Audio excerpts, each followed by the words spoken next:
Okay, Tim, how would you define one's ability to think in a way that is critical? All right. So when I think of critical thinking, right, I think a lot of people define it in different ways. And there's multiple ways to look at it. But I'm viewing it in terms of higher order thinking skills. And I think these are the skills that give you meaning in your own learning. So, a few higher order thinking skills that I would lump into the category of critical thinking are being able to create something originally, right? Having an Mm. original idea, following through, and being able to create something with it. Uh, I think synthesizing information across multiple domains of learning is a sign of critical thinking.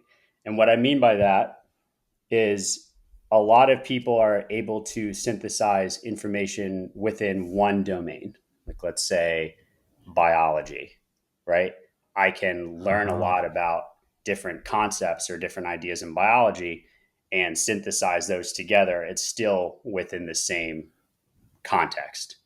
But if I'm able to take what I know about biology to a new situation, let's say a wild one, geopolitics, and I'm Mm-hmm. able to bring in some ideas from what I know about biology into this domain, then I'm cross synthesizing. And this is a really valuable skill um, that demonstrates critical thinking. And maybe the most important, at least to providing meaning, is being able to evaluate a situation or information.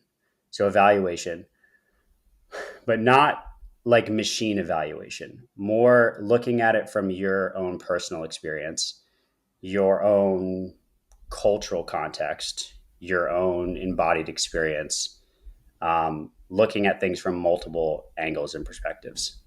So that's how I would define higher order thinking skills. That's not to say that Mm-hmm. there's not other skills that are often considered to be signs of intelligence, right? Like really deeply understanding something, right?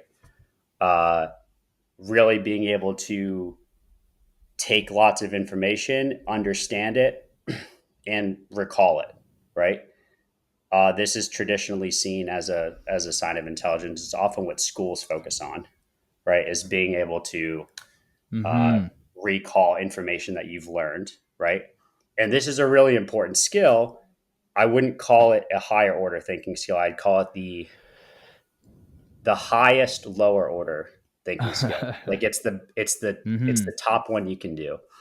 And that, I think is since we're going to be talking about AI a lot, Yeah, yeah. is something that AI is really good at helping you do. And I think AI is really good at helping you learn and understand. Mm-hmm. But I wouldn't consider that to be critical thinking. Got it. Okay, so it seems like when it comes to like your viewpoint on this, it seems like the whole thing comes down to the ability to be creative and just like understand information from multiple different realms and find patterns, right? And then use those patterns to, solve new problems and be creative and just don't think in a way that pretty much like everyone else thinks. Like that's kind of your whole Yeah, like idea originality. of That's it. a Yeah, that's a good synthesize yeah, and it's a good create summary. something original. That's really interesting. Okay, yeah, because most people when they talk about your ability to actually think, they talk about as you mentioned, your ability to read something, fully understand it, and then use that same information in kind of like a narrow pathway, right? So how does AI get in the way of one's ability to actually synthesize information, in different industries and connect new ideas and find new solutions? Like, why does AI get in the way of that? Because what you're talking about, if you're developing something original, right? The originality, like what you develop is the product, right? And to get to that product, naturally, as a human being, you have to go through a tiered process to get there, right? You have to build on your own ideas. You have to learn, right? You have to evaluate the situation. You have to be able to synthesize the information together. And then ultimately, you can put that into something that you create, right? So, how does AI get in the way?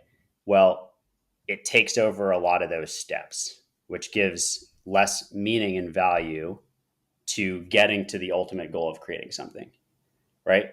So, I have an interesting question that I've been thinking of for about 2 weeks. I've been trying to think like, or how could you frame something to show the value of human critical thinking Mm. from someone's own subjective experience, right? And I'll ask it to you. I'll see if you can answer it or not. Okay. It's a little bit ridiculous, and it's ridiculous on purpose, Hmm. right? Because there's no right answer to it, and you have to know a lot, and you have to be able to call upon your own experience or values to even think about how you would answer this question. Okay. So it's, how many pairs of shoes do you need to sell to be happy? How many pairs of shoes do you need to Yeah, sell to be happy? sure. Well, I mean, if you make your living off of that, I guess pretty much once you get to an income that can satisfy all your real needs, without feeling like you have to do something or work somewhere else just to make money, I feel like once you get to that point, then you're pretty much good. And whatever that number is, that's the number. Okay, good. So you're looking through it from the realm of money is tied to happiness. So you're looking at it from the realm of, well, if I make a certain amount of money, then I'm no longer reliant on, and I can money and I can do what I want to make myself happy. You're looking at it from the realm of that, right? But there's a Yeah, lot from of from ways. freedom, from being free and not having to do something just for the sake of making money. Okay, so you're looking at it, yeah, from the realm of You know what financial I'm freedom. saying? And I think a lot of Yeah. people would probably think, okay, well, how do I solve this question? Is like I might calculate, right? Like, what's my profit margin on a pair of shoes? How Mm-hmm. many would I need to sell? How would I go about selling them, right? Mm-hmm. You really go deep into the question. You have to do a lot of evaluating. You have to do a lot of data analysis. You have to do a lot of synthesizing Yeah. to come up with how many pairs of shoes you would actually need to sell to be happy. But that's one way you can answer a question like that, right? Yeah. There's multiple ways you could look at it. You could look at it through the realm of values. Okay. Well, maybe I'm actually not concerned with making money at all. Maybe I really want to make, I didn't say what kind of shoe, right? I really like handcrafted leather shoes. So Mm-hmm. maybe that's what I want to do. And it's not about money at all. It's about creativity. It's about making something with my hands, right? Maybe it's about your values of what type of shoe you're making and who's making it. Are you making it? Is a factory making it? Or other people making it? There's lots of ways you can look at things. And as a human being, you can bring your own subjective experience, your own ideas, your own values, your own context from where you grew up socially. And this makes your ideas unique if you're able to Mm-hmm. call on these, right? So, how does this relate to AI? Is that AI can actually, some of the higher order thinking skills we were talking about, right? Synthesizing, creating, evaluating. These are things that actually can do very well, right? AI can actually do all these things. Mm. So the danger of using it to do these things is those are the processes, right? That's the process that gives human beings, it gives us, and it gives learning meaning. Okay. So if you outsource that to AI, you're taking away a lot of value from yourself. And it may not actually be as good as you think because it's missing a lot of the things that are internalized to you specifically, your own subjective reality, right? So Mm-hmm. that's where I think it kind of breaks into the process of learning and creating. Okay, yeah. So it seems like it takes away one's creativity by pretty much taking away that thought process of like looking at your own life and your own values and your own experiences to come to a conclusion. You kind of just go to AI, and I guess they use their system, and just pretty much all the answers on the internet to come up with answers, right? Now, what if someone were to say, oh, but then the AI would give you an answer that's better than what you would have come up with, right? So it's more useful in that regard. Like, how would you answer that? So that is true. I mean, AI can develop your own ideas and improve on them, right? In a mechanical way.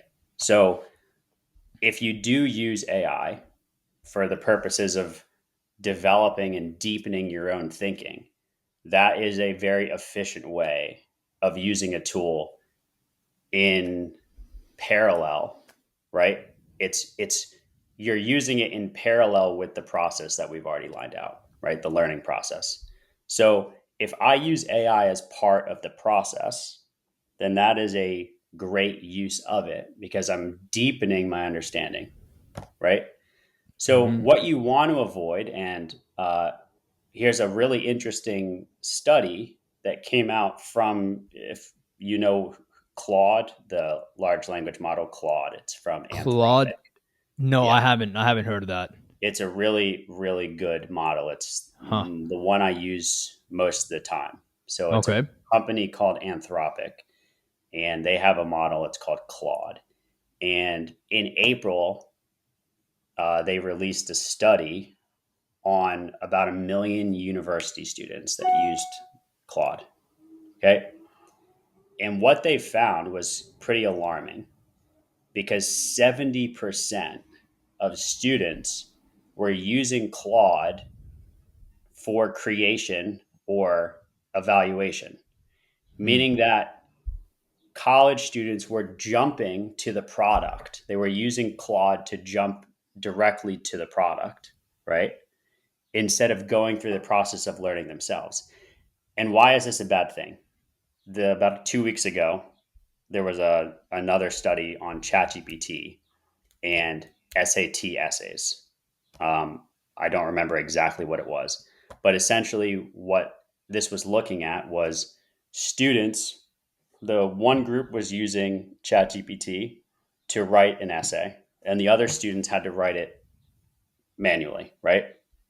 What they found was that the ChatGPT generated essays were all fairly similar in structure and content.